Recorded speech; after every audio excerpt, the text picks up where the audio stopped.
Hello friends, मेरे channel what's and how में आपका स्वागत है।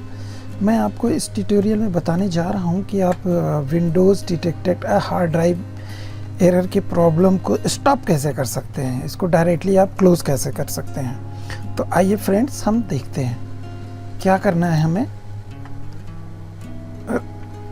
प्रेस करना है विंडो R और यहाँ पे टाइप करना है gpedit.msc। Local group policy open हो जाएगी इससे। इसके बाद आपको क्लिक करना है एडमिनिस्ट्रेटिव टेम्पलेट्स। एडमिनिस्ट्रेटिव टेम्पलेट में आप जाएंगे तो यहाँ पे आएगा सिस्टम। सिस्टम से क्लिक करने के बाद आप चले जाइए ट्रबल शूटिंग एंड डायग्नोस्टिक्स। यहाँ पे जाने के बाद हमें अब जाना है डिस्क डायग्नोस्टिक्स। यहाँ पे देख लीजिए, ये डिस्क डबल क्लिक करेंगे।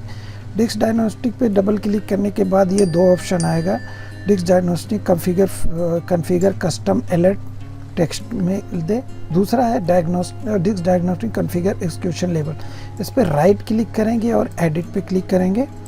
एडिट पे क्लिक करेंगे तो यहाँ पे आप इसको नॉट कॉन्फ़िगर्ड होता है, तो इसको जो है या इनेबल होता है या नॉट कॉन्फ़िगर्ड होता है, तो इसको हमें डिसेबल कर देना है और अप्लाई कर देना है और ओके कर देना है।